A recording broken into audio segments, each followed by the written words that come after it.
क्रूरता, उसके पीछे जो छिपी क्रूरता है, वो एक तरह से अतीक और उसके परिवार के साम्राज्य को, उसके आतंक को बढ़ाने में मदद करती थी। पॉलिटिकल पैट्रोनेज मिले, अगर राजनीतिक संरक्षण मिले, तो कोई अपराधी किस सीमा तक जा सकता है। वो ऑफिस कई बार गिराया जाता था और जैसे ही फिर मायावती आती थी वो गिरा देती, तो फिर जब मुलायम सिंह या उनका बेटा आया तो वो फिर वो बनवा लेता। जेल से भी उसका साम्राज्य उसी तरह चल रहा था, जेल से भी उसके ऊपर कोई प्रभावी नियंत्रण नहीं था। पुलिस वाले भी, दूसरे जो सरकारी महकमे थे वहाँ भी लोग वो अतीक का फेवर लेने में गुरेज नहीं करते थे। अगर अतीक मुसलमान ना होता तो अतीक बीजेपी का भी बाहुबली हो सकता था, क्योंकि बीजेपी को बाहुबलियों से कोई बहुत परहेज तो है नहीं। उत्तर प्रदेश पुलिस के पूर्व डीजी विभूति नारायण राय हमारे साथ हैं। अतीक अहमद पर बात कर रहे हैं हम कि किस तरीके से अतीक अहमद का साम्राज्य, काला साम्राज्य उत्तर प्रदेश में 35 से 40 सालों तक चला, खासतौर से प्रयागराज से। सर, आपने अतीक अहमद को करीब से देखा है, पहले तो दर्शकों को बताइए कि किस तरह का माफिया था, जो मुख्तार अंसारी भी है, तमाम कृष्ण राय भी हुए, तमाम लोग ऐसे रहे जिनको माफिया की श्रेणी में लाया जाता था। अतीक अहमद को आप किस तरीके से देखते हैं, क्योंकि यह भी माना जाता है कि उत्तर प्रदेश में खौफ उसका बना हुआ था। देखिए, अतीक का अध्ययन बड़ा दिलचस्प होगा। अगर आप अतीक का जो ग्रोथ है, अतीक की के विकास की जो गति है और विकास की सीमा है, इन दोनों को देखें तो बड़ा दिलचस्प अध्ययन होगा। अतीक असल में उत्तर प्रदेश या पूरे देश की राजनीति में एक दुखती हुई रग इसलिए है कि ये बताता है कि अगर पॉलिटिकल पैट्रोनेज मिले, अगर राजनीतिक संरक्षण मिले, तो कोई अपराधी किस सीमा तक जा सकता है। वो अपना कद इतना बढ़ा सकता है कि भारतीय राज्य और उसके सारे इंस्टीट्यूशंस उसके सामने बौने हो जाएं। तो अतीक के साथ भी यही हुआ। मुझे साल सवा साल इलाहाबाद में मैं एसएसपी रहा, तो उस दौरान अतीक को देखने का मौका मिला। हालांकि उसके बाद फ़ौरन बाद मैं भारत सरकार चला गया, 10 साल तक मैं दूर रहा, लेकिन मैं उसके ग्रोथ से और उसके जो ट्रेजेक्ट्री से या उसकी जो गतिविधियाँ थी इलाहाबाद और उत्तर प्रदेश में, इनसे बीच बीच में मुझे मेरा परिचय होता रहता था, इस अर्थ में कि मेरी दिलचस्पी थी, लोगों से बात करता था या खबरें पढ़ता था। तो वो एक बहुत, जिसे आप कह सकते हैं कि दुर्भाग्यपूर्ण चैप्टर है भारतीय राजनीति का और समाज का। माना जाता है कि मायावती की सरकार में वो जेल जाता था और मुलायम की सरकार में जेल से छूट जाता था, तमाम कुर्क संपत्तियां भी उसकी वापस उसको मिल जाती थी। हाँ, सही है। उसका जैसे ऑफिस था जो यहाँ शाहगंज के आसपास है, चकिया के पास है, तो वो ऑफिस कई बार गिराया जाता था और जैसे ही फिर मायावती आती थी वो गिरा देती। तो फिर जब मुलायम सिंह या उनका बेटा आया तो वो फिर वो बनवा लेता था। मतलब वो एक ऐसा खेल चलता रहता था जिसका कोई सिर पैर समझ में नहीं आता था। तो ये एक दुर्भाग्यपूर्ण चीज़ थी कि राजनीतिक संरक्षण खूब मिला अतीक को और उसकी वजह से अतीक बना। अतीक एक बहुत बड़ा, जिसे आप कह सकते हैं कि आतंक का पर्यायवाची बना। और मज़ेदार बात यह कि बहुत साल वो जेल में, 5 साल से वो जेल में था, जेल से भी उसका साम्राज्य उसी तरह चल रहा था, जेल से भी उसके ऊपर कोई प्रभावी नियंत्रण नहीं था। तो ये सारी चीज़ें हैं जो भारतीय राजनीति और भारतीय समाज की दुखद स्थिति का बयान करती है। सिर्फ नेतागण ही इसके लिए जिम्मेदार हैं या पुलिस वाले भी जिम्मेदार हैं? बहुत सारे। अब देखिए, वो तो एक मौके का फ़ायदा सभी उठाते हैं। अगर किसी पुलिस वाले को ये समझ में आ जाए कि अतीक की वजह से उसकी पोस्टिंग होगी या अतीक की वजह से उसका ट्रांसफ़र किसी इनकन्वीनियंट जगह पर होगा, तो जाहिर है कि वो भी अतीक का फेवर लेने की कोशिश करेगा। तो पुलिस वाले भी, दूसरे जो सरकारी महकमे थे वहाँ भी लोग वो अतीक का फेवर लेने में गुरेज नहीं करते थे। चूंकि आप बेबाकी से अपनी बात रखते हैं, हम लोग नाम लेकर के मुलायम सिंह का नाम ले रहे हैं, हम लोग मायावती का नाम ले रहे हैं। बीजेपी का जो शासनकाल रहा बीच में या अब, उसमें अतीक अहमद की क्या स्थिति थी? देखिए, अगर अतीक मुसलमान ना होता तो अतीक बीजेपी का भी बाहुबली हो सकता था, क्योंकि बीजेपी को बाहुबलियों से कोई बहुत परहेज तो है नहीं। बहुत सारे बाहुबली हैं जो एक खास जाति के हैं या कुछ खास जातियों के हैं और वो बीजेपी के ज़माने में फ्लरिश कर रहे हैं, लेकिन अतीक मुसलमान था इसलिए वो बीजेपी के करीब नहीं जा पाया। तो अतीक का जो खौफ की आप बात कर रहे हैं, क्यों और किस तरह से ये खौफ था? क्या कुछ उसने इस तरह से किया था कि वो एक क्राइम मात्र ना होकर के आम आदमी के लिए खौफ था? देखिए, सबसे पहला जो अतीक का, जिससे अतीक की हनक इलाहाबादी भाषा में कही जाती है, वो हनक कायम हुई, वो चांद बाबा नाम का एक कारपोरेटर था जिसकी अतीक ने हत्या की। चांद बाबा खुद बड़ा बमबाज था और एक अपराधी था, लेकिन जब वो राजनीति में आया, पहले कारपोरेटर हुआ, फिर विधानसभा का चुनाव लड़ना चाहता था, तो उसने एक तरह से हथियार को तिलांजलि देनी शुरू कर दी थी। उसी समय अतीक ने उसे मारा और बड़ी बर्बरता से मारा, तो अतीक के लिए वो लॉन्च पैड हुआ। फिर राजू पाल ने इसके भाई अशरफ को हरा दिया, तो अशरफ ने और उसके लोगों ने, और जाहिर है कि अतीक भी इसमें इन्वॉल्व रहा होगा, इन्होंने जिस तरह से चांद बाबा, जिस तरह से ये राजू पाल की हत्या की, उससे भी इनका खौफ बढ़ा। मतलब हत्या का जो बर्बर तरीका था वो इनका आतंक बढ़ाने में मदद करता था।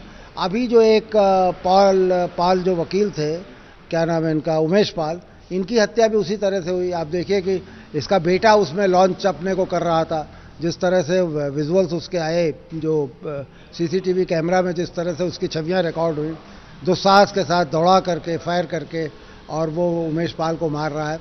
तो ये एक तरह से जो अपराध की जो दुर्दांतता है, अपराध की जो क्रूरता, उसके पीछे जो छिपी क्रूरता है, वो एक तरह से अतीक और उसके परिवार के साम्राज्य को, उसके आतंक को बढ़ाने में मदद करती थी।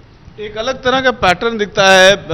बाकी जो बड़े माफिया होते हैं, बहुत ज़्यादा पैसे कमा लेते हैं काले धंधों से, वो अपने बच्चों को अच्छे स्कूलों में पढ़ाते हैं, थोड़ा दूर रखते हैं ऐसी दुनिया से कम बचपन में। अतीक के साथ ऐसा नहीं था, वो खुद ही अपने भाई को और बच्चों को इस दुनिया में ले आया। देखिए, यही सबसे ट्रेजिक है। आज अतीक और उसका भाई मारा जा चुका है, एक बेटा उसका मारा जा चुका, 2 बड़े बेटे जेल में हैं, 2 छोटे बेटे किसी सुधार गृह, बाल सुधार गृह में है। तो ये तो एक बड़ा ट्रेजिक एंड हुआ। कोई भी समझदार आदमी होता है, एक पिता जो है, जिसके पास पैसे की कमी नहीं, जिसके पास रिसोर्सेज की कमी नहीं, वो सबसे पहला काम करता है कि अपने बच्चों को यहाँ से दूर कर देता, इस दुनिया से दूर कर देता। लेकिन अतीक शायद उसको लगता था कि यही इनका कैरियर हो सकता है, यही इनके आगे बढ़ने का जरिया हो सकता है। तो उसने दुर्भाग्य से अपराध की दुनिया में इनको लिथेड़े रखा, और अंत में आपने देखा इसका क्या हश्र हुआ। हत्याएं कराने में के लिए लगातार जाना जाता था, खौफ इसीलिए ज़्यादा था। धंधे क्या थे इसके, मुख्य धंधे क्या थे? आय के स्रोत, जो पैसे काले धन आते थे, वो किन स्रोतों से आते थे? देखिए, इसने मुख्य रूप से पैसा कमाया जमीनों के कब्जे से। जहाँ भी कोई विवादास्पद कोई ज़मीन थी, उस पर ये कब्जा करता था, और औने पौने भाव में मालिक को मजबूर करता था उसको बेचने के लिए। मकानों पे कब्जा कराना, मकानों को खाली कराना, सिविल लाइंस और जानसनगंज जैसे इलाकों की दुकानों पे कब्जा करा लेना, फिर उन्हें खाली करा करके गिरा देना, और औने पौने भाव में। लखनऊ में भी कई केसेस ऐसे हुए। जेल में कुछ ऐसे लोगों को पकड़ कर ले जाया गया जहां इसने पिटाई की, उनकी ये जेल में बंद था, जिनसे प्रॉपर्टी के कागजात पे दस्तखत कराए। तो मुख्य रूप से तो इसकी समृद्धि का जो जरिया था वो ज़मीनों पर कब्जा करना और ज़मीनों की खरीद फरोख्त थी। लेकिन इसके अलावा आप देखिए, सारे ज़्यादातर माफिया देश के वो खनिज में भी इन्वॉल्व होते हैं। जो माइनिंग सेक्टर है, वहाँ भी इसका भी इन्वॉल्वमेंट था, ख़ासतौर से रेत का, जो अवैध रेत की खुदाई थी। फिर ठेकों में, रेलवे के ठेकों में इसका हाथ था। दूसरे जो बड़े ठेके हुआ करते थे सड़क के और पीडब्ल्यूडी के, उनमें भी इसके लोग जा करके और अपना हिस्सा लेते थे। अतीक को मारने वाले, क्या लगता है, क्या मोटिव हो सकता है?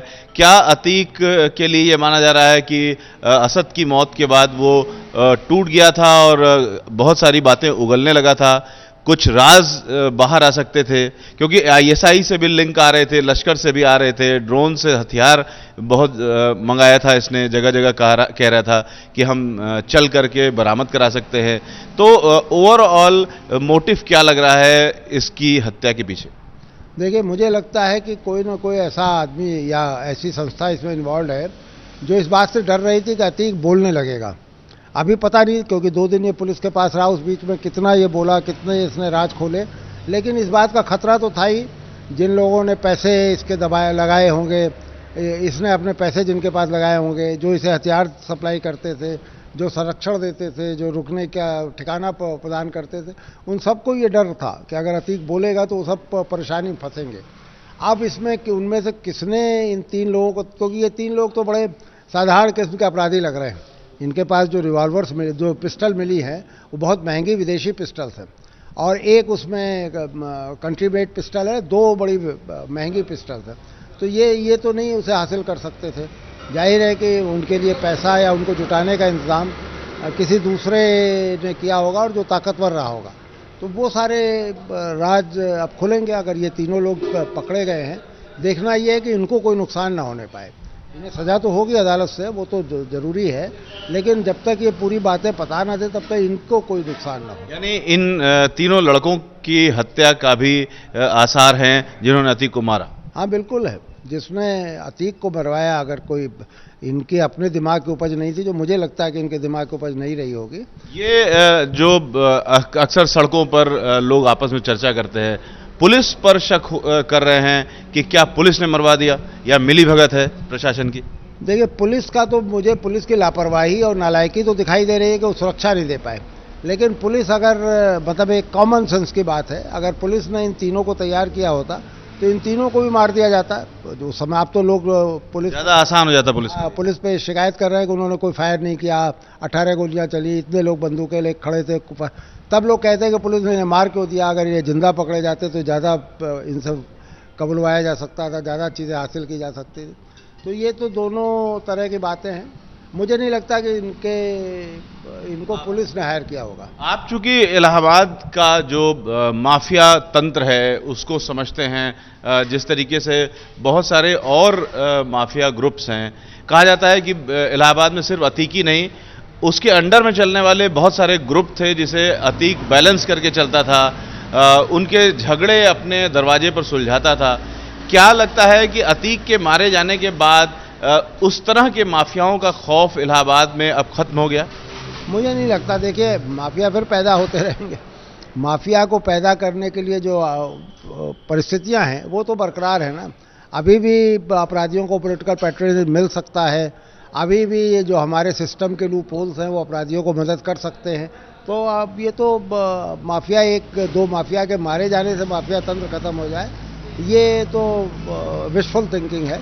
लेकिन ये जरूर है कि अतीक से जुड़ा जो तंत्र है वो अब लगभग डस्ट हो गया या बहुत कमजोर हो गया। शाइस्ता परवीन अब भी फरार हैं, क्या उनके पास कुछ राज हैं या वो टिक पाएगी? उनकी फरारी तो निश्चित ही आज नहीं तो कल खत्म होगी, पुलिस पकड़ेगी। देखिए, शाइस्ता परवीन मैं भी नहीं समझ पा रहा हूँ कि वो कहाँ गायब हो गई, क्योंकि उसका बेटा मरा था तो ये उम्मीद थी कि जब वो दफनाया जाएगा तो उस समय आएगी। किसी भी माँ के लिए एक बड़ी इच्छा हो सकती है कि बेटे का मुंह आखिरी बार देखे। फिर उसका पति मरा। शाइस्ता क्यों छिपी हुई है? क्योंकि शाइस्ता के खिलाफ जो अपराध जो दर्ज है वो ज़्यादातर कॉन्स्पिरेसी के मामले हैं, तो उनमें उसे सज़ा दिलाना तो बड़ा मुश्किल होगा। लेकिन अब पता नहीं क्या उसके दिमाग में चल रहा है। बहरहाल वो जब मिलेगी पुलिस को और सही सलामत मिले और बोले, मेरी ये कामना है, तो बहुत सारे राज खुलेंगे। यानी ये आशंका बनी हुई है कि शाइस्ता परवीन फरार है या गायब हो गई हैं। रविकांत, प्रयागराज।